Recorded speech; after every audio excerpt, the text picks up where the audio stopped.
and welcome to another episode of That's Absurd, Please Elaborate, the podcast that's just basically a conversation, but importantly, recorded and then distributed to a wider audience, which is you. This is a show where we take questions that are silly, weird, outlandish, and then we try and actually do some research to come up with a compelling, satisfying answer. Usually, the questions are science-y in nature, though not always, and this episode may be an exception, but I'm getting ahead of myself. I am one of the two usual talkers that are then recorded. I'm Julian Huguet. Cool.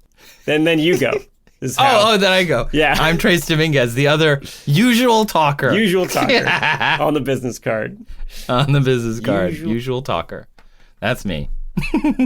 So if you're a first-time listener, as always, sorry. Yeah. We have selected questions from you, the listeners, to actually go and research. There's tons of ways for you to submit them. There is a form in our show notes. There's an email address. There's a hotline. We cover all that at the end of the show. And Trace, you have selected a question from a listener. What's your question this week? So my question comes from Spotify, where, in case you didn't know, you can leave comments. And while they are a little difficult to go and find for us because you have to go log into Spotify to see them, I try to do that pretty regularly to find questions from our listeners. And in this case, it says, quote, "My name is Rhonda, and I'm 11. My question is, why are trees green and brown? Why not purple or something, you know?" But that's actually not what it says because there's no punctuation at all. So it really says, "My name is Rhonda, I'm 11. My question is, why are trees green and brown? Why not purple or something, you know?" Which I appreciated. One continuous thought. So why are trees green and brown and not purple or something, you know? Not really. I have an inkling. Yeah. So I figured I'd answer that. So Rhonda, I got you. I love it when kids ask questions. It just really spoke to me. So we've done a few episodes over our run so far about the colors of things. We had people and animals, like why people come in somewhat different colors than like animals seem to come in more colors. That was like episode 17. Wow. It's like forever ago. We've been doing this a while. That one. And then, we've done Seeker and D-News episodes about colors of various things, including leaves, which I kind of touch on a little bit. But even though trees are green and brown, if you pull out like a marker or a crayon and go to draw a tree, you're probably going to grab the green crayon for the crown and like the top of the tree and the brown crayon for the trunk and the bark. And brown, the reason a tree, we think of it as brown, is because of our old friend lignin. Lignin. And our other pal, tannins. So lignin and tannins, which sounds like a really bad 90s buddy cop show, lignin is an organic polymer that causes plants to be rigid and woody. It can be dark brown or light brown, and a study from 2020 in the International Journal of Biological Macromolecules looked at lignin specifically because it can be used in other ways, like in textiles and industrial manufacturing, and it turns out that it's brown because of microaggregation. Basically, it's clumpy. Yeah, so the lignin kind of clumps together and turns brown when it does that. Oh. Which is kind of cool. But like dispersed lignin might not necessarily be brown? I think it's lighter brown, I'm guessing. Like, because it can be light brown or dark brown, so I'm guessing it's just clumpier. I don't know. Like, maybe darker brown trees are clumpier than lighter brown trees. I don't know. And then there are tannins, which is a bitter-tasting organic substance found in barks. It's used in inks and leather dyeing, which I'm assuming it gets its name from the process of tanning. Yeah. I'm guessing? Okay, my stupid brain was like, is that why it's called sun tanning? Because from tannins? Honestly, yeah. Honestly, I bet you it is. I bet you it is. I mean, from tanning leather makes way more sense than eventually we discover this molecule and then call it tannin. But like... Yeah, I bet you we started tanning leather. I wonder if they call it tanning leather because they already called it tanning for our skin. Because, like, we had been in the sun. You know, babies are born and then they're exposed to the sun and they turn browner. Or, like, in the winter, they, you know, in some parts of the world, they would probably be lighter colored and then get darker colored in the summertime. So maybe there is some, I don't know. This is an etymology that I'm curious about. But yes, I would bet tannins are nearer the end, like the more recent naming of that. There's a Scrubs joke that lives rent-free in my head where somebody's diagnosed with, like, seasonal affective disorder, and the acronym is SAD, and JD, Zach Braff's character, is like, oh, is that where the term SAD comes from? And then Dr. Cox is, did SAD come from seasonal affective disorder? And he just looks at him like he's the stupidest person alive, and that I think about that a lot. That's a legitimate question for someone who's not really paying attention. Oh, is that where SAD comes from? Oh, tannins? Is that where tan comes from? I'm like so ashamed to admit that that's where I went first. I thought of it too. I didn't write it in my script because I felt really silly. I'm glad we have the same brain disorder. We went on this sidebar because I love your brain, because I was like, I thought the same thing. But I was too embarrassed to look it up. Okay, good. So anyway, tannins are also found in barks. And I, know it because of things like red wine. Most adults, Rhonda might know that as well. Wine tannins come from the seeds, skins, stems, and even the wood from the barrels. Mm-hmm. And also you can find them in some rivers, especially rivers that I'm going to say polluted, but they're not really polluted, but just like they run through areas with lots of decaying plant material, like forests and things. They'll end up being very like kind of dark brown, winey colored rivers, which don't always look good. Like people don't like it because it looks brown and dirty, but the river's fine. Like it's just a normal part of river. So anyway, that's why a tree is brown. And then the green part, we of course know from elementary or grade school science, chlorophyll. The leaves contain these little power packs called chloroplasts, which we know maybe probably came from bacteria, which is cool, that the plants like ate essentially, or like that lived inside the plants, and now they just keep making them. And there's these bright balls of green. They're really pretty. And chlorophyll, just a brief explainer, uses carbon dioxide from the air plus water and converts it to C6H12O6, a glucose molecule type of sugar. There are actually two different kinds of chlorophyll. There's chlorophyll A and chlorophyll B, which are very similar. It's kind of a lollipop-shaped molecule. It's like a hydrogen and carbon and oxygen chain with like a big blop at the top called a porphyrin. And inside the middle of the porphyrin is a magnesium ion. It's surrounded by nitrogen and then methyl groups of carbon and hydrogen and alkenes of hydrogen and carbon. I say it that way because it's CH3 and then H2C. The difference is on the edge of the porphyrin. If you think of it as a lollipop, right at the tip, at the very top, on chlorophyll A is a methyl group, and on chlorophyll B is a double bonded oxygen with some carbon and one hydrogen with carbon as well. So it's just slightly different. And that is important because they absorb different wavelengths of light. Because that one little difference. Yeah, just this one, just little boop on the top of the lollipop. Also, fun fact about chlorophyll, they figured it out in the 19th century that there was chlorophyll in plants, and they started studying it, and it was the first time in a living thing that they found magnesium. Oh! Which is cool. Wow! Yeah, because that magnesium ion in there. They were like, oh, hey, wait a minute, there's magnesium in this thing. Oh, is that where magnolias get their name? Sorry, I'm doing this dumb Scrubs joke again. I love it. Is that where magnets come from? Is magnesium where the term magazine comes from? Just get slightly more unhinged. Just dumber and dumber and dumber. So they absorb slightly different wavelengths. So A absorbs, and I'm going to only give you two significant figures here, but 430-ish and 660-ish in the nanometers. B absorbs 450-ish and 640-ish in the nanometers. So that's violet and orange and blue and yellow. Okay. Which people who aren't super sciencey might be like, I'm sorry, what? Plants are absorbing violet, orange, blue, and yellow? Yep. Plants don't absorb green, which is why we see them as green. That's why they're green. Yeah, they're reflecting which is amazing. That they're green. They are green because the plants reflect that part of the spectrum. So even though we associate green with plants, that is not actually what color the molecules are, although that's, you open a whole bag of cats then, like nothing is the color you think it is if you're like, well, it's reflecting that, it's not what it is, which they call true color in some places. But anyway, so you've seen this in grow lights, space plants and stuff, they grow them under these kind of reddish purpley lights, and that's because those are the ranges of light that they want. Why make a bunch of other light wavelengths with energy that you don't have unlimited of, because you're not the sun, if you don't need to. So they just use the purpley lights for grow lights. Anyway, plants usually have about 75-25 A to B chlorophyll. A absorbs a little better, and it uses that light energy again to make glucose.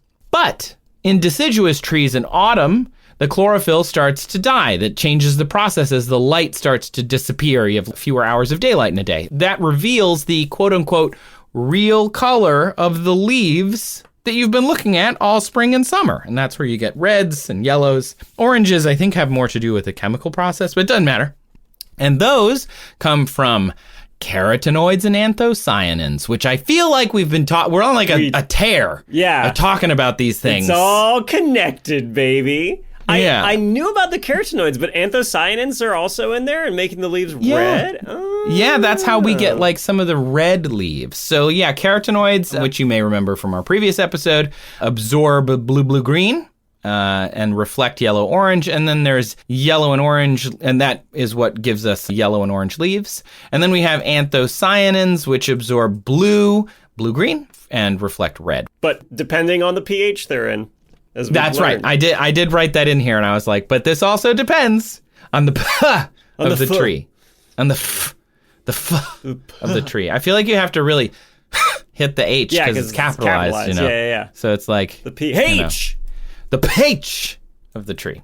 But so like the leaves are like yellow all the time, and we just see them as green because the chlorophyll's there, reflecting a lot more green than they would reflect yellow, which is cool. And I say it that way because there are like red trees that are just red all the time, or most of the time. Japanese maple is a good example. It's red for a lot of the summer. It's the Acer palmatum. And there's the red cabbage. It's a leafy green, but it's not green, it's red. And that also is red all the time. There's the copper beech, which is a tree from the United Kingdom. And the leaves, actually, here, I'm going to send you a link because they're just really neat. We can put it on our Instagram. You scroll a little down and you see the leaves. Oh, yeah. They've got that lovely red kind of tinge to them, especially out from like the veins of it. Yeah. Do they look kind of metallic to you? Yeah, a little bit. So they're called the copper beech because they have that kind of coppery color. It's a cultivated beech tree, and according to the Woodland Trust of the United Kingdom, it's, quote, deep purple in the spring, turning to a coppery hue in autumn, which is kind of neat. But there are other trees that are like this too. Again, the Japanese maple is red for much of the summer, and the reason I know that is because my mother is a woodland manager and master gardener. Oh, you have mentioned that. So I called her. Did she love it? Does she love when her son calls to talk about plants? Well, I had to pre-call her and tell her I was going to call to talk about plants because we don't normally talk about plants, and I wanted her to be prepared. And she's on a riverboat in the middle of Oregon right now with my dad.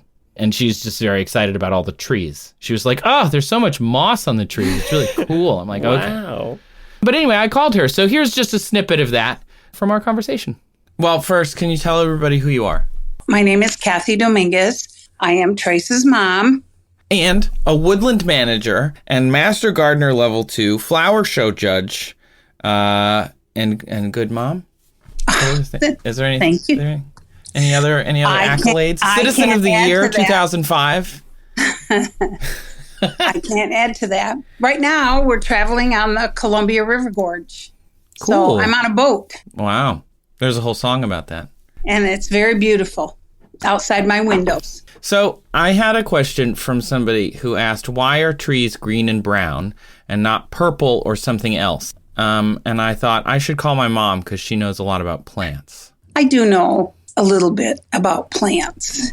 I just observe, and I think the seasons are inspirational to me because in the spring, the leaves on a tree are different color than they are in the late summer and in the fall. So just observing the beauty of the spring greens And then there's summer greens of trees. And then in the fall, of course, they change again. So I like to look at a tree and say, oh, it's spring. And who knew that tree was chartreuse or a yellow green? And then it turns to a darker green over the summer and then into the fall. So I think just through observation, you can learn a lot about trees, their bark. Look at the bark. Look at it closely. Look at all the colors in the bark. You stand back and you say, oh, that's just brown. But if you get up close and look at it, it's brown and orange and yellow. And then there's lichen growing on it. And they're just beautiful.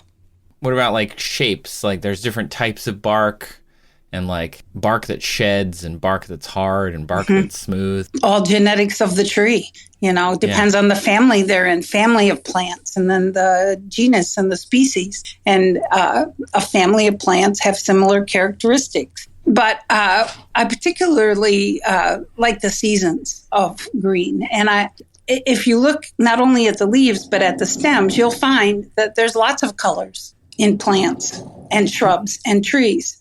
Because oftentimes the leaves are a different color than the stem, different color than the bark.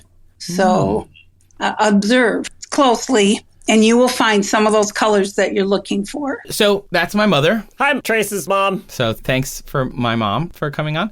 They used to think that the red leaves of like the Japanese maple and these other things, that they just didn't have as much chlorophyll in them. I think on a base level, that's what I thought. It's right. Like, oh, well, they're red because like there's not as much chlorophyll to reflect the green, but it's actually the other way around. There's just as much chlorophyll. There's just a lot more pigment. There's a lot more anthocyanin or carotenoids to like reflect light out. And it just overwhelms the amount of green, which I thought was kind of interesting. But cool, fun sidebar, carotenoids also, because they absorb light in the bluish greenish, they're better at absorbing some blue-green wavelengths. And so can actually, they think, pass energy to nearby chlorophyll when it's absorbing stuff later in the summer. So later in the summer, as the chlorophyll starts to get less efficient because the sun is not going as high in the sky in some places, the carotenoids kind of absorb more of the light and they like feed it to the chlorophyll to keep the tree alive and keep it going. Also, they can reflect excess energy away from the chlorophyll to protect the tree and keep the electron transport chain from getting overloaded when it's like really, really bright outside. Carotenoids are like super cool. Apparently, they're like a really neat like relief valve and also helper for chlorophyll. Just really cool. Neat. Really neat. Cool Trees adaptation from these red land plants. Yeah. And even trees that, have it, but you don't see it, they're still doing that work, which is cool. So anyway, when people draw trees as brown and green, this is kind of where I'm getting to my point, which, it takes me a minute. When people draw trees as brown and green, is that the fact, the reality? Like we know that they are. We've got chlorophyll, we've got brown lignin and tannins and stuff. But that's actually, it's like not the facts. Your eyes deceive you. The trees lie. Is that what you're telling me? No, there's this adage that I can't remember where I heard it the first time, but since I've heard it, I've never thought of things the same way. It's one of those, okay? So I'm going to ask you, and you may have heard it before. So if you've heard it before, that's fine. Okay. What color is the sky? Blue. Right. Most people, when you're a new artist or a photographer, you're going to grab a blue sky. If you're going to paint something, you're going to paint the sky blue. You're going to color with your crayon when you're a kid the sky blue. But a good artist, like somebody who's very experienced, knows that that's not true. The sky is only blue sometimes. Sometimes it's gray. Sometimes it's cloudy. Sometimes it's got streaks, a variety of colors. If it's a sunset, a sunrise, nighttime. The sky comes in lots and lots and lots of colors. It's only blue sometimes. And trees are exactly the same way. Trees are green and brown sometimes. And sometimes they change throughout the seasons, not just the leaves, but the bark too. And sometimes trees come in different colors. What's your favorite color? Personally? Yeah. Teal. Oh, well, there's not a tree that There's no teal trees. I saw where that was going. I guess like a bluish green, though, I would accept. Yeah, like the Palo Verde tree. There we go. Yeah. Yeah, I got there. It's Arizona State tree. Oh. And here is what it looks like. I'm going to send you a picture. We will put this on our Instagram as well. Which, by the way, is That's Absurd Show on Instagram. Whoa! The whole thing's green. Right. The whole thing. The very small leaves are green, but the bark is green. And what kind of green? Well, in this picture, it's a yellow green because it's a foothill Palo Verde. But there's also a different kind of verde called the blue Palo Verde, which has bluish green bark. And the reason the bark is green is because it has chlorophyll in its bark, which is cool. The bark is photosynthesizing, which doesn't happen with a lot of trees. Some trees do, not all the trees. Yeah, kind of surprising. Really neat, right? So it produces, actually the bark outproduces the leaves in terms of energy. I should have guessed what it was going to look like based on the name. Palo Verde means green stick in Spanish. That's right. That's pretty obvious now in hindsight. Right. Yep. You guessed it. This is one of the times I get actually asked, oh, is it named that because of? And it's actually not a stupid question. The answer is yes, it is. You're right. And this one grows in desert environments. So that is a green tree. If you're going to draw it, you'd grab a green crayon for the tree and green crayon for the leaves, which is neat. One of my favorite trees is the redwood, literally called a redwood. Oh. The Sequoia sempervirens, which is native to the Northwest and is red because of tannins. There is a lot of tannins in the wood, and the tannin does a lot of really cool stuff. I didn't get a picture of a redwood to send you, Julian, because you know what a redwood looks like. You're native Californian. I've been there. Any Californian, we're like, redwood, okay, yeah. We always have to drive around them. Or sometimes through them for that one iconic one that there's a photo of. The general whatever. I never went there. Anyway, so the tannins are in the bark, but also in the interior wood, and it is very red. If you've never seen one, I will put one on our Instagram. It is very red. Okay, what do you know about redwoods, Julian? Please tell me that. They're super, super tall. Yeah. Their roots are not very deep. Yeah. They live a long time, and they're very fire resistant. They are. The fire resistant comes from a fire retardant stuff that's in the sap, but that in part is the tannin. So the tannin is there. If the tree is broken, the high tannin content dries out and hardens on the broken bits, so it looks like it's burned on those spots, but it could just be their sap with tannin in it, which is cool. It protects the tree from decay because there's so much tannin in there. And it also, because it's this bitter molecule, protects the tree from fungi and insects. Cool. Isn't that neat? Super cool. Trees are really cool. There's also the Chinese red birch. That one's also tree that is red. Betula ablosinensis. I hope I'm getting these names right. Here's what the Chinese red birch looks like. Orange or orange-red bark. And it's a birch, so it has like paper-like peeling bark on the trunk, which is cool. And then as it peels, it turns white. And then underneath, it's like pink or red, which is cool. Really neat. Which, of course, brings me to another tree that is not... I mean, is white a color? There's a shade. It's always a complicated... Like, if you're painting and you can grab white, but I don't know. Is it all colors? In light, it's all colors, but in painting, it's no color. I don't know. Yeah. Anyway, it's like a shade. It tint. Anyway, paper birch, another one of my favorite trees, the Betula papyrifera, maybe. I don't know. Papyrifera. This one of my favorite trees also. Have a lot of them in the Midwest. I sent one to you. So have you seen these? You didn't grow up with these trees around, I imagine. They look familiar.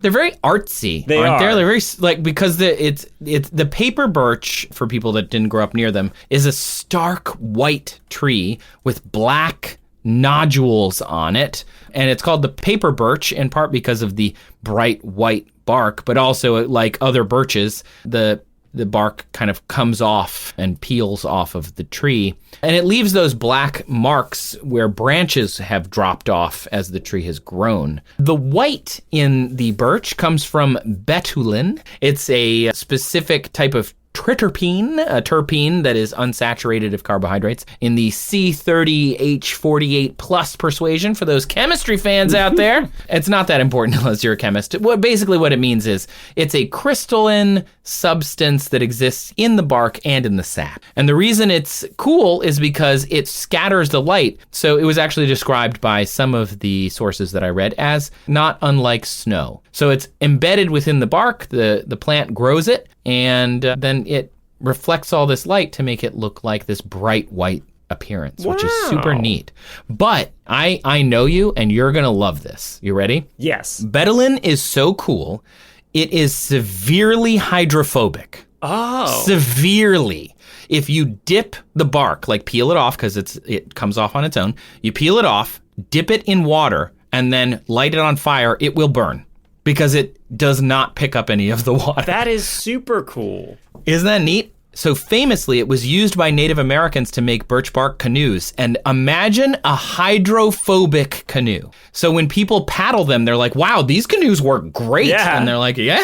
Yeah. It's just like levitating. It's like... Yeah, it's like the molecules of the bark itself is like, get this water off of me I don't want all it. the time. That's so interesting. I'm isn't that looking neat? up their range, and they're all over like Canada and then up in Michigan and Wisconsin and Minnesota, near where you're from. And I wonder if that is like an adaptation for a really, really snowy area. Oh, I wonder. It's a lot of precipitation like that. That's so interesting. Yeah. Well, if we think about it as light too, maybe that is part of it, right? Maybe they evolved to like reflect more of the energy of the sun in the winter so they don't have to work so hard or something because I don't know. I don't know. I didn't look that up. That's neat. But yeah, betulin also deters fungi, insects, bacteria, and even animals from eating the tree because of the betulin turns into betulinic acid, which is very explosive when mixed with salt. So you don't want to eat that. Good to know.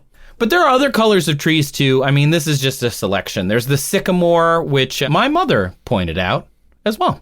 One of my favorites is the sycamore tree because as it matures, the colors just come out and it's pink and gray and spotted like a dog versus, like a river birch, which is smooth at first when they're young, but as they get mature, then their bark starts to peel and it reveals a whole palette of color. Cool. Oh, I didn't know that. See? You know stuff about trees. I know a little bit about trees, but mostly I'm a gardener, I like trees. Do you have a favorite tree? I kind of like the larch because it's a conifer, but it loses its leaves in the winter. So it's both deciduous and a conifer. And it has, mine that I have in my home is a weeping larch. The branches are very interesting to look at, and the cones are tiny and plentiful, and they're pink in the spring with a light green leaf, but as it gets towards summer, they turn brown. That's one of my favorites. So, for Rhonda, we should just be like, Rhonda, look closer at the trees. Get her magnifying glass out and really look. Mm-hmm. Yeah. Cool. And if she just wrote down all the colors she sees, she'll see some of those that she's looking for. Yeah, like purple. There are purple stem plants even. Mm-hmm. What do you mean purple stem plants? Hostas. A hosta leaf might be green or blue-green or green and white or white with a little green. But then you have to look at the stem because a lot of times the stem could be almost black or it can be red or it can be yellow or it can be green. So its observation will tell you a lot. Neat. Well, thanks, Mom. Okay. Enjoy the riverboat. Yes, we are very much. Man, that lady knows her trees. I mean, well, she knows her plants, really. Big plant head. Big plant head. Big old plant She's head. got 2 green thumbs, straight up. Who has two green thumbs and is willing to come on to her son's podcast? That lady. What the audience didn't know was immediately after that, she goes, what's the name of this podcast? Yeah, he has no idea. So to recap, been an expert, now been on the show, does not listen. Whereas my mom listens to every episode, messages me. I have not reached out to her for her expertise. That's great. Well, we'll have to get her on. It's going to have to be tooth related. Perfect. She knows a lot about We can find teeth. that. If anybody has teeth questions, let's get Julian's mom on the podcast. Sounds like it's going to be Halloween. For some reason, teeth are very horror-esque to me. Yeah, I think the bad dreams of losing your teeth really. I've got one more tree I want you to look at. Okay. So then there's this tree, the Eucalyptus deglupta. Oh. Have you ever seen one of these? I've never seen one in real life. I think I've heard of this. Yeah. Not in real life, but I've heard of it. It's called the rainbow eucalyptus. And this encompasses everything we've talked about so far. So it's green, it's brown, it's orange, it's purple, it's red, it's yellow. It's all of these different things, and the bark peels off, and that's why we get all these different colors. So from Citable, which is the Nature Education blog, quote, "The naturally brown bark drops off at scattered places on the trunk's surface, revealing the bright green inner bark underneath. Over time, as this tender bark is exposed to air, it becomes purple and blue, then gradually takes on orange, red, and yellow hues. The bark is completely brown again by the time it sheds, and that cycle repeats. But because it doesn't drop off uniformly, you get these streaks of all these really amazing colors." Funnily enough, the blog was managed by Kyle Hill, although this was written by Denise Zhu, which is very funny. Kyle Hill of The Kyle Hill. Oh, shoot. That Kyle Hill. That Kyle Hill. Funny, all right? Also, Science Friday, the incredible NPR podcast, emailed an emeritus professor of botany at Florida International University, David Lee, and they wrote, it has to do with dividing cambium cells, which are similar to stem cells in animals, and they produce a succession of thin barks in the rainbow eucalyptus. Each bark layer has a transparent surface overlay just one cell thick, and the tissue underneath is packed with bright green chlorophyll. Over time, the clear surface cells become flush with the reddish-brown color of tannins. These accumulations plus a depletion in chlorophyll in the underlying tissue lead to the apparent change in color. So again, all of the things we just talked about. It has chlorophyll in the bark, it has tannins, it has all these different compounds, and it turns out these incredible colors. So cool. Gorgeous. The official tree of Pride Month. The official tree of Pride Month. Even if though it's not, it should be. Been over for a month now. Happy Pride Month, y'all. Or just gonna keep saying it. We love it. So, bottom line for Rhonda out there, who is 11. Trees are green and brown because of lignin and chlorophyll, but they're not that. They're so much more than that. Think like an artist, Rhonda. You can do it. Or as my mom said, observe. Observe. Trees are so many more colors than we think if we look at them, which I thought was a really great point. Thanks, Mom. My mom out here reminding us of stuff. You only think they're green and brown because you've been lied to by big pigment that wants you to use more brown. Yeah, the brown crayons are easier to make. Brown trees are a conspiracy by brown companies to sell more brown.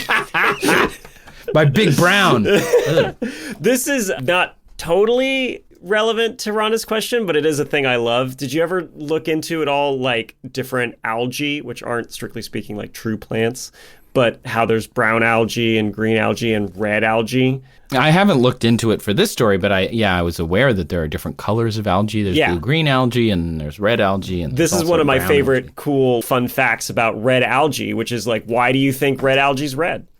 Because it's embarrassed. It's because in water, light of different colors penetrates to different depths, and red light having the least energy stops the shortest. So if you're going to have a pigment that absorbs certain wavelengths and reflects others, it's an advantage to reflect red, not make use of red, because red light isn't reaching that far down anyway, and then use the other wavelengths and convert that energy into chemical energy. I wonder if in this case, too, it's similar to the leaves that I mentioned, where it's like the carotenoids are red, and that helps protect the leaf, because if it's getting a lot of energy, it can actively reflect the most of the light, the red, that we know is going to get to us. We have that choice as a tree. We can, like, chemically reflect some of it. I think it's different, though. I think it's just like at the depths that you find red algae, there just isn't red light, so it can't make use of it. So it might as well, reflect it and absorb the other stuff. It didn't which I think is super cool. Wow. Well, on that note, plants are cool, everybody. Yeah. Let's take a quick break and just appreciate the plants that are nearby us. I only have Lego ones. I don't actually have any plants in my office because my mom has 2 green thumbs and I have 0. Bad master gardener, son. This is why she doesn't listen. Sorry, Mom. Julian, give me your best dinosaur roar. Oh, God, an asteroid! It's horrible! Wow, that was not where I expected that to go. We're popping in before the show to tell you about I Know Dino. It's a dinosaur podcast. We think of those dinosaurs being this thing that's been dead for tens of millions of years. Even so, studying dinosaurs can still teach us stuff that is relevant to the world today. Yeah, like climate models to help us understand global warming. Migration patterns of dinosaur lineages, they tell us about Earth's changing continents. We can also study dinosaur diets, what plants lived then, and maybe what animals and how they interact. And, this is super cool, many dinosaur injuries, paleopathologies, they're the first known occurrences of diseases. And they talk about all this kind of stuff on I Know Dino. It comes out every week with new dinosaur stories that you're not going to hear anywhere else. Like, I hadn't heard of a lot of these, which is pretty cool. You can find I Know Dino on Apple Podcasts, Spotify, wherever podcasts are. And if you found us, you can probably find them. Go check them out. Welcome back to That's Absurd. Please elaborate, my leafy friends. Julian, what was your question for our episode today? And how does it make the world better? Oh, it doesn't do that, but it did make me giggle, and that's why I picked it. My question was sent in by Tim, who asks, who would win, dragons versus World War II tanks? Ooh. What? Wait a minute. He continues, I know, it's something to think about. This is not my question, but one that a coworker posted in a group chat. This question resulted in many hours of debate between engineers. I would love to hear your take on this question. Who would win in a fight between traditional Western style, parentheses, flying, fire-breathing, scale, or hide armor, dragons, or World War II era tanks? Would it be dragons win by melting the tanks? A standoff because dragons can't melt tanks, but they're too agile to get shot by the tank's main gun? Dragons could melt tanks if they could sit still and flame them for long enough, but because that leaves them too vulnerable to supporting infantry, it's a standoff in any reasonable combined arms scenario? I feel like I'm in the group chat. Tanks win by shooting dragons. There are heavy losses on both sides. Those are the options that Tim and his coworkers have apparently landed on. Heavy losses on both sides. Okay, but what about the diplomacy option, you guys? We didn't even think of diplomacy as an option. Maybe the tanks and the dragons are just like a deterrent, but really... So this is super goofy, but I also want to acknowledge something. This reminded me of a tweet that I saw a while ago that I think is good to keep in the back of your minds. It's from Evan DeSimone, who said, "Nothing only men like is cool." Yes, it is one of my favorite tweets. I think it's completely accurate. Yes. And I'm going to go out on a limb and say that tanks, particularly World War II era tanks, I think probably fall in this category. And no. I love our audience. I love that we have a very diverse audience. You know, we just had a question from an 11-year-old girl. I know that we have plenty of female listeners, non-binary listeners. Despite this show being mostly two dudes talking to each other, we've cultivated a lot of different people here, and I love that. Same. And I'm worried that as soon as I bring up this question, a lot of those people are going to be like, I do not care. Be like, my dudes, I'm out. And you know what? Fair. It's totally fair. Tanks are super, super nerdy. And people who like tanks are very, very passionate about them, but that can alienate people who are not. You remember when we did the Accidental Spider-Man episode? Yeah. And I ventured into the world of trains? Yeah. This feels like that. Yeah. This feels a bit like that. I think, the tank nerds and train nerds are cousins, I would say. Yes. You know? And I think I would put that along with airplane nerds. Oh, and which you probably feel sad about. I'm very much an airplane nerd, and one of the things that annoys me is, like, airplane nerds, myself included, can be freaking know-it-alls, and it's annoying. It's really hard to just want to talk about it with anybody before somebody goes, actually, and then it just kind of sucks. So then you're done. I'll acknowledge that. But one of the funny things that I do think comes out of tank nerds being so passionate is the repeated leaks of classified information that has happened. Have you heard about this phenomenon? From tank nerds? Yes, from tank nerds. Specifically from video game tank nerds. Stop it. Yes. No, I've never heard of this. This is I need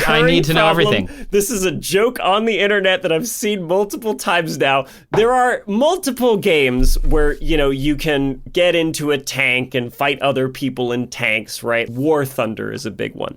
And they have historical tanks, but they also have modern era tanks that today's armies actually use.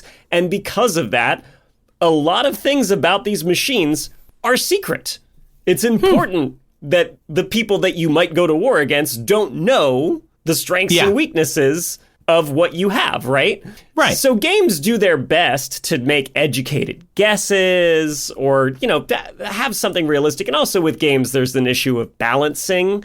You don't want the tank to be, you don't want Mario Kart effect. Yeah. Where like somebody gets in the lead and no one can ever get. Yeah, exactly. Right. That's no fun for anybody. You want it to be fair for players, even if, say, one type of tank would objectively just like stomp another one 9 times out of 10. Objectively in real life, right. Yeah. That's if you're in a gamey game. There are simulation type games too where they're way more about realism. But anyway, because of all these reasons, the secrecy, the gameplay mechanics and balance, certain tanks in games may not be totally representative of their real life counterparts. And this makes people who get unreasonably emotionally attached to these tanks I see where this is going. very upset, and they argue. Okay, but wait a minute. This tank definitely the turret rotates fast, right? So this has happened multiple times now, where an argument in like a War Thunder forum has devolved, and people who are actually familiar with these tanks because they might work with them in like the military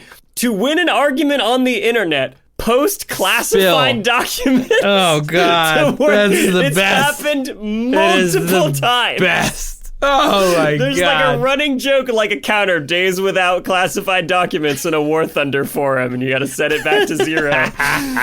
Okay. Great. So I'm gonna acknowledge all that. I enjoy tanks. I'll admit. I'm not like the biggest tank nerd, but like I will have sometimes when I'm writing a script for this show, I'll have the Tank Museum's YouTube channel pulled up and just have in the background some British man in a tweed coat talking about a tank. And that's my white noise. It is pretty white noise. It's pretty white noise. The whitest of noise. Pretty white noise. Okay, so anyway. Well, so you see here, the turrets are... But I'm going to try and make this like... not super detailed information and approachable to non-tanky people. So, a big part of the problem with this question, though, of course, is half of this equation is knowable because it's real. World War II tanks existed. There's a ton of documentation and even, like I said, YouTube videos about all the different kinds. And then the other half of it is fictional. And that can be anything. Right? Except for that time that we made them real in episode with Ellen. Yes. Where we talked about if dragons were real. Exactly. Which, super helpful. And I'm going to use, some real world things to try and make informed guesses about it, but it's a fictional dragon, right? And if you just want to say, oh, well, a tank shell couldn't penetrate dragon scales, it's like, well, if you want to say that because it's a magical flying beast, I don't know if I can really argue with you. It's just which genus though, dude? Because they're, is it the Vesperopteryx or the Igniopteryx? Because it depends. Okay, I had to look up my own genus. Your own phylogenetic tree of dragons. Yeah. Okay, so even then though, when we talk about World War II tanks, I don't think the average person might realize how hugely broad a category that is. Like, today, armies rely on what's known as the main battle tank concept, right? You have one tank type, basically, per army. If you're an American, it's M1 Abrams. If you're British, it's the Challenger 2. If you're German, it's the Leopard 2. If you're Russian, it's the T-14 Armata. Allegedly, nobody's ever seen more than 7 of them anywhere outside of a parade ground in Moscow because the Russians like pretending they have fancy high-tech weapons, but really they're relying on old Soviet stuff. This is going to anger anybody who's listening in Russia, but that's probably objectively what's going on. Anyway, these different main battle tanks, they have different versions, different upgrade packages. They might get a bigger cannon or better like night thermal optics or something like that. But it's still like one army, one tank, and then you have other vehicles that do other roles. In World War II, that concept had not emerged yet. And so there are a bunch of different types of tanks in a bunch of different categories. You've got light tanks, medium tanks, heavy tanks, super heavy tanks. And then you might have tank destroyers, which are instead of like the turret on the tank, because it's complicated moving part that takes more manufacturing time, you just put like a big, solid, rigid structure on top where the turret would go and a huge cannon sticking out of that. So it's like tank chassis, but not really a tank. A cannon car. It's like the biggest cannon we could possibly fit onto a moving chassis, and then it goes and shoots other tanks. And then, of course, even if it's the same, model tank, they evolve dramatically over the course of the war because they're going into combat, they're running into other tanks and other types of threats, tank destroyers, infantry, with handheld anti-tank weapons, dragons, this is a huge problem. And so they get modified and upgraded and they change. So figuring out specifically which tank it might be a bit of a problem. So to illustrate this, here is the most common German tank from the Second World War. It's a Panzer IV. Wow, neat. You know what? This looks like it was built by Industrial Light and Magic to look like a tank. They even added the greeblies, like the little things they had to put on it to make it look big. Right. It's just like there's so many rivets and yeah. But then it's got this cute little gun on the top, little guy. It's a little short barrel little gun, guy. Right? So this is a Panzer IV, and this is an E variant. Panzer, by the way, in German just literally means armor. It's short for Panzerkampfwagen, which is armored fighting vehicle. But I do love German for that. It's very literal. Yeah. They're just like, what is this? This is an armored, it's an armored car. All squished together to be one word. Panzerkampfwagen. Yeah. Anyway. Panzerkampfwagen. So, it's got that short, stubby little 75 millimeter howitzer, which is a cannon that's like 75 millimeters? That's big. Yeah, well, 75 is the diameter of the hole, right? So that's how big around the projectile is that it shoots out. But because it's short in length, you don't get a very high velocity shot coming out of it, right? The gases behind the projectile don't have time to accelerate it over that short length, and so it doesn't have as much maybe penetrating power as a longer barreled gun might have. And then it's got, like you said... Because Rhonda's listening, I am avoiding making so many jokes that I could be making right now. It's true. There's a minefield of double entendres. Okay.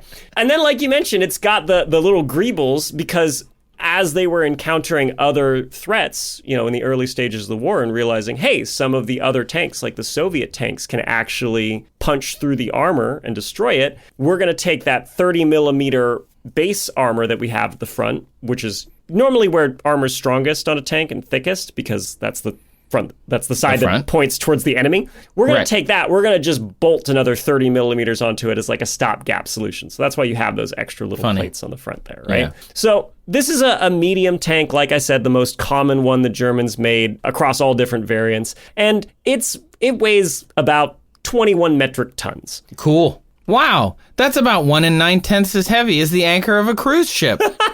Oh, gosh. Or about 2.5 times as heavy as a Tyrannosaurus Rex. Oh, good to know. That might be a useful comparison later, the Tyrannosaurus Rex one. Oh, real? Oh, I guess it would be, wouldn't it? Yeah.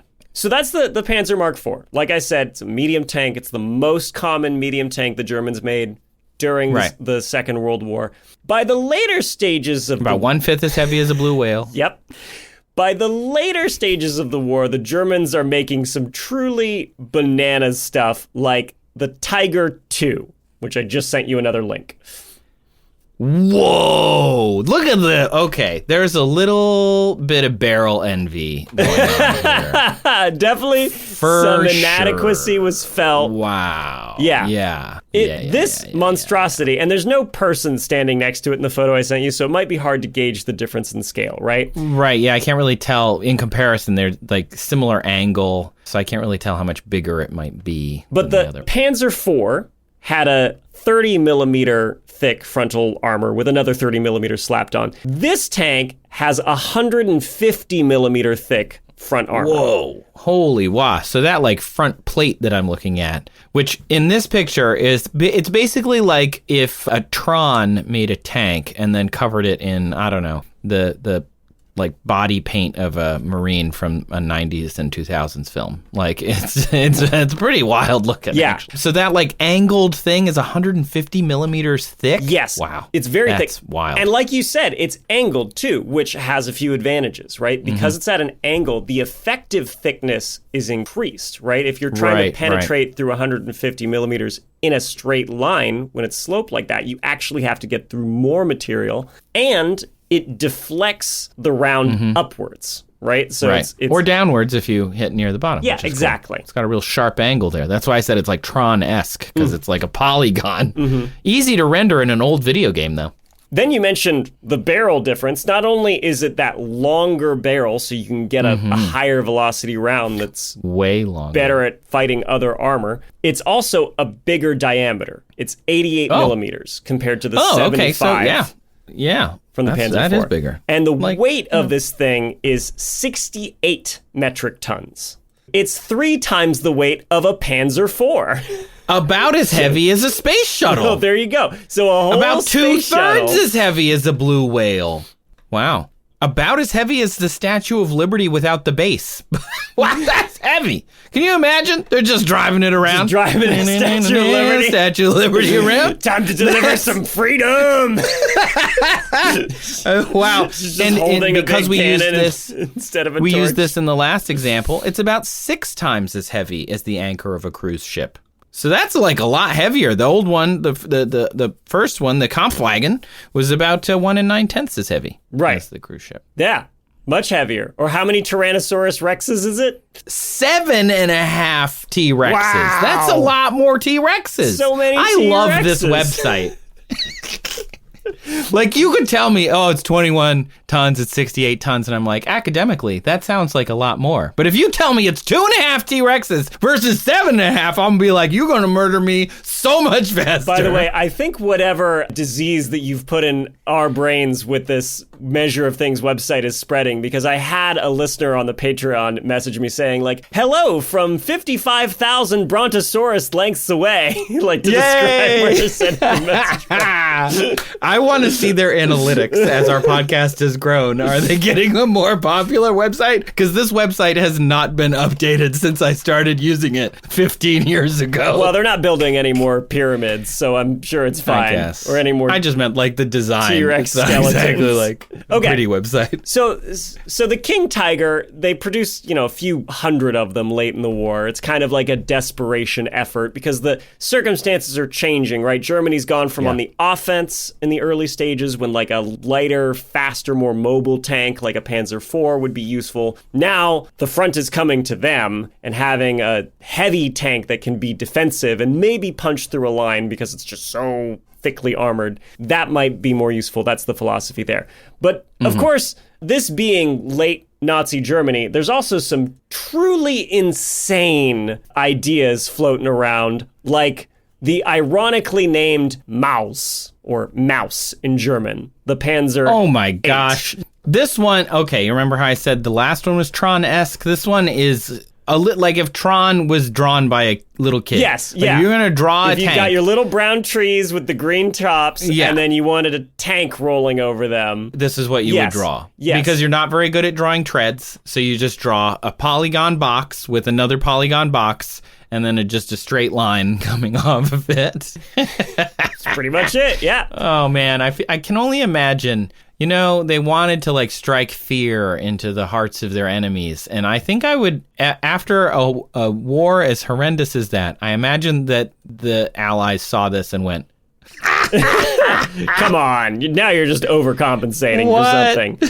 So for the audience who can't see this picture live, we're going to have a very confusing Instagram post of like beautiful trees and then tanks. honestly, that is our show, though. Make Like, it is no like sense that. to anyone out of context. Okay, so this tank also has a 75 millimeter cannon. It's the little one on the side next to the big cannon. Stop So it. that little How one has big the is same this? projectile diameter as the Panzer IV. Holy Right. wow. The big one is 128 millimeter cannon. Okie dokie. Yeah. Wow. They say it's not the size that doesn't matter. It's how you, and I was going to make a shower and grower joke, but man, oh man. This tank weighed 188 metric tons, which is a little under 3 times more than the King Tiger. That is 1 4/5, almost 2 blue whales. Wow. That is 1 3/10 Statue of Liberty. That is how many T-Rexes? Website 20! 20 T-Rexes! And you know what? 20 T-Rexes might have been more effective because this thing was, and I cannot stress this enough, stupid. This thing, not like stupid huge, which it was, but like just a dumb idea. All right? They were just like, we got the money. Let's just throw it all at the problem. Super late in the war. Anytime I watch a tank museum video and they talk about the German tanks, inevitably they have to talk about how the dumb guy running the whole country at the time, whatever his name was, kept going, you should make it bigger and more powerful and do what I want you to do because I know better than everybody else. Anyway. And so, it'd be funny if it weren't so sad and relevant. And so late in the war, the Germans are developing all these wonder weapons, right? They would be called, right? Like the V1 and V2 rockets, you might call those that, but also tanks like the Mouse and all these other really insane ideas. And so they only completed one prototype of this huge tank, and it wasted a ton of time and money and resources that might have been better spent literally anywhere else, right? So like if the Panzer IV is like Toothless from How to Train Your Dragon, this thing is Smog. Just a stupidly oversized, impractical behemoth that's hoarding resources. Yeah. Wow. Great dragon references. Thank you. Those are bringing excellent. the dragon fans back. I love that. Yeah. Bring them in. Okay. Bring them in. Now that I've gotten the tank nerdery mostly out of the way. The number of comments. I shouldn't have mentioned that Spotify has comments. Okay. We're going to get, if we get classified material in the comments, everyone gets a sticker. I don't know. Like I will print out stickers and send it to everybody. Before they come we'll send it to you in Leavenworth and whatever prison they put you in.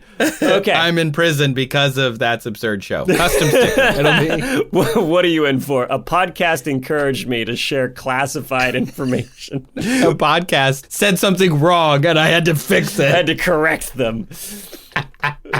Okay. I'm going to try and approach this question, and I need to lay out some way of doing it, right? And I'm going to basically say, okay, one tank versus one dragon. Right. Right? Because when people argue about tanks, and they do, there's a big debate over which is best. And for a lot of these German tanks, especially like the Panther tank or the Tiger tank, not the Tiger II, but the Tiger, you look at just the stats of it on a baseball card, and then you compare it to like an American tank, like an M4 Sherman, and you go, well, the Sherman sucks by comparison. Why would anybody want to be in the Sherman versus the Tiger or the Panther, right? And then the question arises like, well, if these tanks were better, how did they lose? And it's because these machines, and just like anything in life, they're more than just the stats on the back of a baseball card. It's how easy are they to maintain? How survivable is the tank, right? Because a tank crew is a valuable thing. It's easy to replace a tank if you can mass produce it. It's hard to replace the people who know how to operate it effectively. Yeah, effectively. That sort of thing. Yeah. So and get them from point A to point B. If your tank is too big for your boats, if you can't get it on a train, you can't get it anywhere. You can't road trip in a tank. These German tanks were so heavy late war that they couldn't go over bridges. Right. If you want to get them somewhere, like you just massively complicate the logistics. That's an important thing. Can they fit on the back of a train and go somewhere easily? Right. I mean, the thing that stands out to me is I was listening to some either podcast or documentary, and they said that the American military, the reason that they are the big, like, influence that they are in the world has somewhat to do with their fighting, but mostly that it's the best logistics system in military history, and nobody's even close. Yes. Like the American military can move any equipment anywhere quickly and efficiently and set up and be there. and just be there. Yes. And that is a difficult thing that people don't think about. Exactly right. Exactly. They think about like, oh, well, if I flank them, and it's like, you're at the very end of the process. You got to get the people there first. Yeah. You got to get the food for them. They have a bathroom they need, like all of the other stuff. Yes. So for the tank versus dragon battle, I'm going to approach it at first like top trumps, which do I think would win realistically one-on-one, and then talk about in a wider perspective how that might not be the same. So for my tank, I'm going to pick that American M4 Sherman that I mentioned. This was the workhorse of the Western Front, and the Americans made a lot of them. They made nearly 50,000 over the course of the war, which compared to the Panzer IV, like I said, the most numerous German tank, they only made about 8,500 of them. So nearly 6 times more Shermans. And the Germans were split because they were also fighting the Russians, who made 10 times more T-34 tanks than the Germans made Panzer IVs. So big disparity in numbers there. The Sherman is a medium tank. It weighed about 30 metric tons. It was one of the quicker tanks of the war. That was one thing it had going for it. It had a top road speed of 30 miles an hour, or in non-freedom units, 48 kph. And I'm going to go specifically with the model M4A3E8, also known as the Easy 8, because it had an improved suspension and tracks that made the ride easier. Again, I'm trying not to veer into tank pedantry. Oh my God, we're so in tank pedantry now. We're like, the tank nerds are over there just like, oh my God. But I picked this specific one. If you're not a tank nerd, you might be familiar with it. Did you ever see the movie Fury? Nope. You never saw Fury? I didn't. With Brad Pitt? Is it one with Nick Fury in it? And Shia LaBeouf? No, it's not. Shia LaBeouf. It's about a tank crew and the tank, which they nicknamed Fury. And in the movie, it's an M4A3E8. Oh, although okay. if you're so people who have seen it, you'll have an idea of what it looks like. Because you don't know what a Sherman. Do you know what a Sherman looks like? You want me to generally, yes. Was that a? If it's what I'm picturing, yes, I absolutely know what a Sherman looks like. It's the most here. It looks tall, and it's got a teeny little turret on the top, and it's just like, hey, what's up? You know what? The Sherman reminds me of in comparison to these other tanks? I've described each one in a funny way. This one looks a little too eager. It's just like, hey. What are we doing, guys? We going to battle? Where are we going? The golden retriever of tanks. Yeah, the golden retriever of tanks. That is exactly right. Okay. That is how it looks to me. Never thought to personify them, but sure. Okay, so that's the tank I'm going to go with. An M4A3E8. What about the Dragon? Okay, I've got to contextualize it, right? We've got a late war American tank. I'm going to say that at this point, the Germans, because they're obsessed with their wonder weapons, and they've occupied Norway since the start of the war, they have discovered, frozen in a glacier, a 1,000-year-old dragon. It's cool. It's fire-breathing. It's unbeknownst to these Nazi scientists that revive it. It is the inspiration for many Germanic and later Anglo-Saxon tales of dragons, like Beowulf, which was the first time, apparently, a fire-breathing dragon was ever put down in writing. This dragon, it's 50 feet long, so about 2.5 times as long as the Sherman tank. I tried to figure out how fast it might fly by looking at other large flying animals and getting a range of their speeds. Harpy eagles and Andean condors, which are some of the largest flying birds, they can go about 50 miles an hour or 80 kph. Golden eagles are 80 miles an hour or almost 130 kph. And then I also looked at extinct flying animals, like one of the largest ever, the Quetzalcoatlus, right? That pterosaur. Cool. And it's about the same as the golden eagle, so about 130 kph estimated. Obviously, it's extinct. We don't know, but that's what we think. We don't know, but okay. That's pretty fast. Yes, that is pretty fast. So I think it's fair to think that our dragon's top speed might be something in this range, right? Yeah. And then on top of that, try to figure out some other characteristics of the dragon that might be reasonable, like what would its scales be made of? Probably keratin, right? When we see armored scaly organisms, keratin. It's keratin. Same for the claws, keratin. That's keratin. Same stuff your fingernails are made of. That's teeth, what dentin, it's what and enamel. Eagle talons are made of is keratin. So, well, the keratin's like a hard packed hair, basically. Right. Yeah, it's a modified hair. Yeah, exactly. So I think it's reasonable to assume our dragon has these kind of scales and somehow breathes fire, which we've covered Which we talked about in our taxonomy episode. There's like a variety of ways that you can chemically do it. It kind of This is for fantasy. kind of boils fun time. down to magic, though. But like This is fantasy fun time. some fire. Yeah, it breathes fire. Okay. Also. So if I put these things in a fight against each other, how is this going to go down? Do you have a prediction? Do you have thoughts? I mean, the Sherman is 4.5 T-Rexes. I looked it up, assuming it's 38 metric tons, which is what it said on its Wikipedia page that you sent me. For a dragon of this size, I estimated, I took Quetzalcoatlus' size and then, expanded it to dragon and tried to multiply the mass by an appropriate number. I get about 6 metric tons. Okay, so it's quite light in comparison to the tank. Yes. That doesn't necessarily say much other than it's not going to necessarily like flip it over by like doing that, Do I have a prediction? Well, if it can breathe fire fantasy style, that's pretty good. That's getting shot by a tank. I mean, what's the Sherman's diameter? The M4A3E8 had a 76 millimeter diameter. Yeah, I don't care how much keratin you have. If you're round, like life things are, and squishy like life things are, that's going to do some damage if it hits you. But if you're fast and agile, like a life thing is more than a machine thing, I don't know. I don't know. I think I'm going to go dragon just because I think it'd be great. But yeah, I am inclined to agree with you. And I try to think of different ways a dragon might be able to kill a tank. The way a tank can kill a dragon, pretty obvious. Yeah. Big shell to the chest. That's kind of an instant I win if you manage to hit it. How a dragon might kill a tank? Well, there's a multitude of ways. And in armored combat, there are different categories of kills. There's like a catastrophic kill, or a K kill, it's known for short. And that's, you actually get the tank to like catch fire and blow up. The joke is like, you get it to change shape. Right? Oh, okay. If you make it change shape, then you've a profound physical change.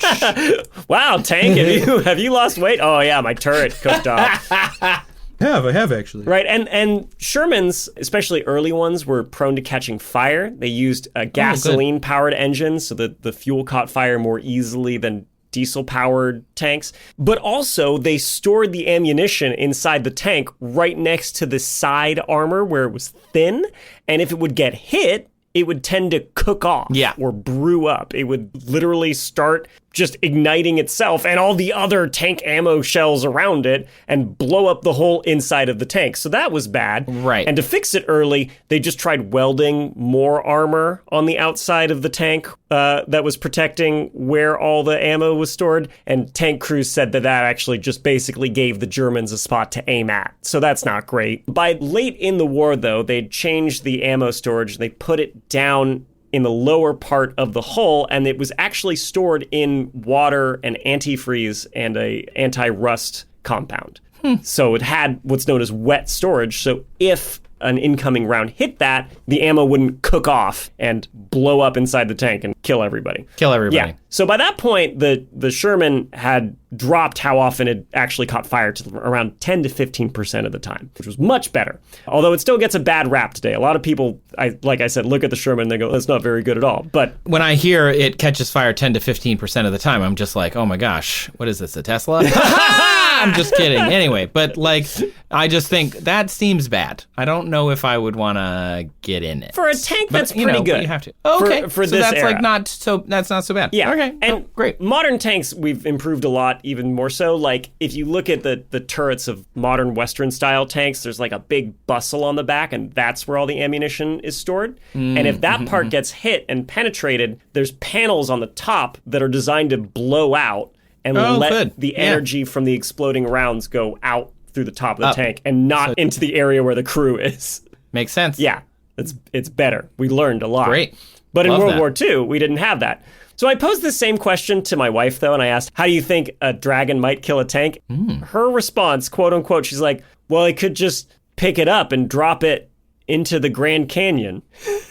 I know. I mean, look. I was with her until the Grand Canyon honestly, part. Depends where the fight is happening. If the fight is happening on the edge of the Grand Canyon, right, precariously on the edge of the Grand Canyon. Just right, the tank is already placed in a very poor position. Poor strategic move.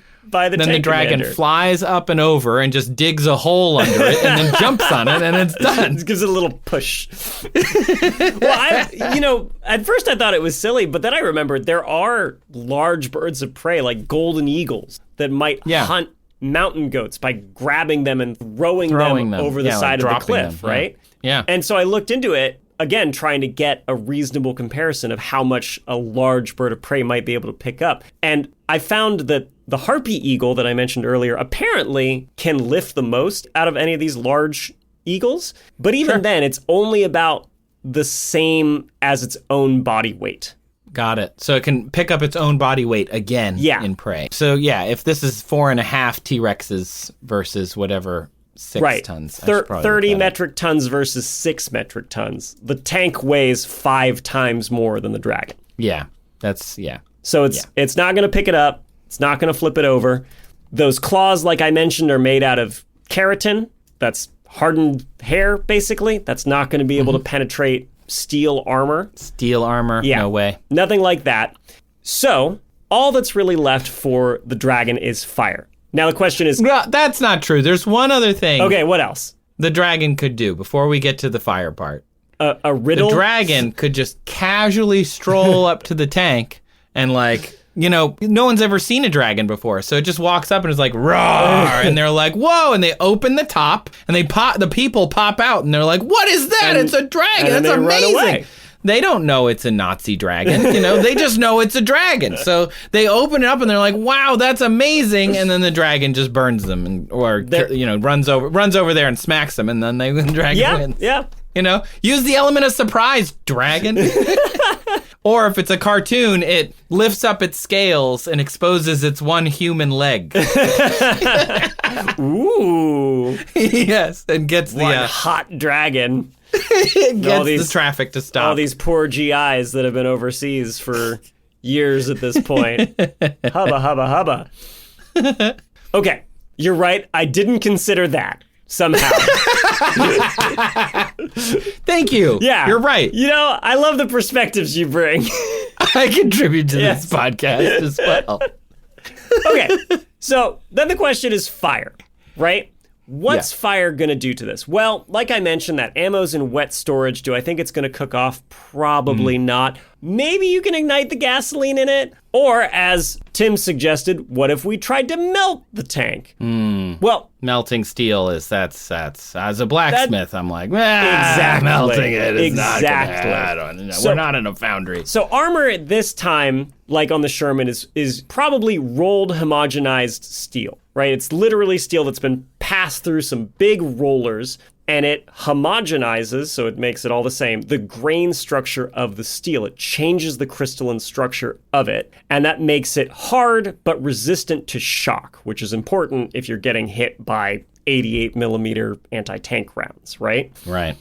Which means it has a high melting point, right? Around 1300 degrees Celsius. And you also mentioned, as a blacksmith, even if you've got enough heat, it takes a while because it has to absorb it and start turning all gooey, right? I mean, you lose in structural integrity pretty quick. Right. There's a reason that, those conspiracy theorists about the September 11th attacks are like, oh, well, it doesn't melt. And it's like, you don't have to melt it. You just have to weaken it. Mm-hmm. You just have to weaken. It just needs to be weaker. And it'll bend. It does that very easily. You can do it with your hands. But I think that's even going a step too far, because if you just make it hot enough inside the tank that you kill the crew anyway, right? Congrats, you've won. That's what I was thinking. They're in an oven. Yeah. They're in the oven. You're just bathing the tank in fire, right? But you might be able to still pry the hatches open if the crew's buttoned up and then just roast the inside direct, right? This was a problem for Sherman tanks that were fighting in the Pacific, right? Where it might be easy in these kind of jungly and mountainous areas that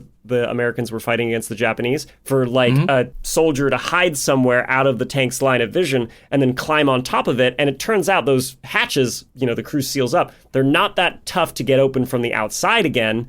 And because Americans were thinking survivability, they're spring loaded. So once you can actually get them a little open, they'll pop open. Right? And the idea is... That's neat. I didn't know that. Yeah, if the tank's hit, you can get out quickly, but it's kind of working against you in this scenario. Yeah. So I think it'd be pretty easy for a dragon to pry open the tank, especially the top part, right, where the armor's thinner because you don't get attacked from the top as often. You can probably pry those hatches open, flambe the inside.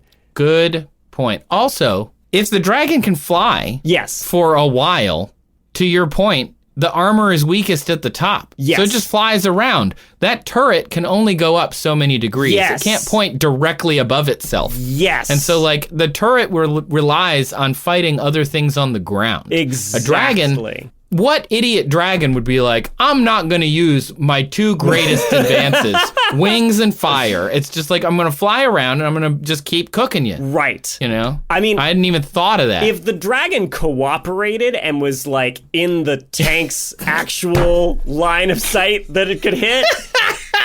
You mean like if it was playing a game with like video game with 15-year-olds and they're like, you're cheating, you got up high. That's not fair. You know? Right. No, if the dragon's just doing stay on the ground. The dumb thing you're not supposed to do in shooter video games, which is just press the W key and run straight at the other guy's gun barrel. It gets a lot harder. I mean, it's already pretty hard. A tank is not made to shoot down nimble flying objects. Right? Yeah, It's made to support infantry, right? By blowing up which are more agile gun emplacements. But you can use like a high explosive round. So if you just hit near them, you do what you are intending to do. Or it can engage other tanks if it has to, right? But those are big, slow moving objects. And in this era, gun stabilization is almost non-existent, right? Modern tanks can move at top speed. And because their guns are stabilized by gyroscopes, they can keep their gun pointed at exactly what they're looking at, and they can fire on the move. In World War II, they couldn't do that yet. If they wanted to shoot accurately, they had to stop, fire, and then keep moving, right? Not to mention the turret. Which is how I play video games. Which is why we die a lot. So... then there's the gun elevation, like you mentioned, which for the Sherman tops out at 25 degrees. Because again, it's made to shoot things on the ground, not in the air. And there's the speed the turret can actually traverse, right? The Sherman had a fairly quick turret. It could go a full 360 in about 15 seconds. So that's very slow. Yeah. In comparison to a living thing. For the time, quick, right? Right. So... yeah, if the dragon's far away enough, maybe you could keep, like, aiming at it. But again, if it's cooperating, if it's above the gun's elevation, you're a sitting duck, right? So, yeah, to give the tank a fighting chance and reverse, if the tank surprised the dragon, where the dragon were on the ground, not ready to take off, the tank wasn't moving, if it somehow snuck up on them. The tank crew had set up a large pile of Nazi gold to distract the dragon. And the dragon was like, this with a Benedict Cumberbatch voice. Honestly, I would watch it. If it was like, what was the one with Matthew McConaughey where he was fighting the dragons? What was that one? If it was that, but it was Tank just versus dragon. Tank versus dragon. I mean, that is basically that movie, I guess. Oh, anyway, that would be excellent. But yeah, that's where I landed. Is there any way for a tank realistically to actually land a hit on a dragon? There's a tank forum somewhere that's so mad at you, Ryan. But I'm gonna go with no. It's just not gonna be possible. Maybe with like the smaller machine guns that are on it. But even then, it would be pretty tough. And if it's a big dragon, how much are you really going to hurt it? I don't know. I feel like you'd need that cannon round to hit though to actually get a decisive win. I just don't think that's going to happen. And the dragon's going to land on top of it, pry the hatches open, turn Shia LaBeouf into well-cooked beef, and then be done. You know, it's kind of your scenario. Did you do this whole thing so you could tell that joke? Did I bring up Shia LaBeouf? Yes, I did. I love it. I love it. You turned Brad Pitt into Brad Pitt Fire Pizza. I saw an opening there. Okay. So did the dragon when because it's spring-loaded, so it saw the opening. So one-on-one tank v dragon. This is going to be a tank. Do I think, though, that maybe even 50 dragons versus General Patton and his entire army is gonna win? No, because along with tanks, you're going to have infantry, you're going to have anti-aircraft guns, you're going to have self-propelled anti-aircraft guns that can point upwards and are made to track and shoot fast-moving objects. And then you're also going to have the support of the Allied air forces, which by this point late in the war basically owned the skies. And even though a Dragon at, 80 to 130 kph is quick for an organism, a World War II era airplane is 300 miles an hour, so 3 times faster than a Dragon. It's gonna win that fight. And there's a lot of them. And there's a lot of them. There's a lot of, even if it's 50 dragons, there's a lot of them. If there is a movie person out there, somebody with some money who wants to make this movie, we will help you write it. Yeah. Or we will be your science advisor, or both. I think the premise of a reanimated frozen dragon that was found in the fjords of Norway, I think that's a solid starting point. Yeah. Man, I can already picture it. I think we've got a plausible premise here. Yeah. Yeah. Yeah. I'd watch it. Anyway. What's it called? Do we go the snakes on a plane Sharknado route and just do tank versus dragon? Honestly, the marketing department would be happy if we did that. Yeah. Yes. It shouldn't be called like, I don't know, smog in the skies. It can't be artsy, that's not going to work. Fire and Fury. And then it's a sequel with Brad Pitt. It's a sequel. Yeah. Brad Pitt's now like a grizzled general. Tank general. Yes. I don't know anything about tanks. Commander. Anyway, yes, exactly. I'd watch it, okay? I'd watch it. I would I'd unironically watch it. I'd be like, I have to see it at some point. It's just stupid enough to probably be fun. Anyway, Tim, like I said, this is opinion, conjecture. There's a lot of variables. There's a lot of unknowables. But I still feel pretty confident in that conclusion that one-on-one a dragon's going to win, but versus a large combined armed force, it won't. Just to be sure, though, Trace, I consulted an expert. Stop it. Yes. You journalism I did. this far into the episode and we didn't know? Yes, I consulted your dad. No, you didn't. I talked to Tom Dominguez. Stop it. And I said, hey, Tom, who would win, a dragon or a World War II tank? And I assume he's an expert because he is a dad.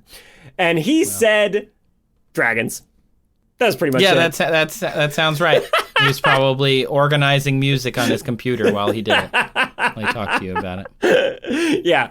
So there you go, Trace. Wow, we both talked to my parents. We both talked separately. Great. He was on a cruise in Oregon. He was not looking at plants. Well, he was in the same room as my mom. As a matter of fact, he was. I'm just making a quick note here. What the heck, Dad? Well, that's it. You've reached the end of another episode of That's Absurd. Please elaborate. You should be proud of yourself. We're proud of you. I'm proud of you. This show was created, written, produced, and all of the other things by me, Trace Dominguez. And me, Julian Huguet. Today's show was produced and edited by the wonderful and, I would say, 2 T-Rexes. All muscle, Kyle Sisk. Yeah, but we're talking about like battlefield strength. Like Yeah.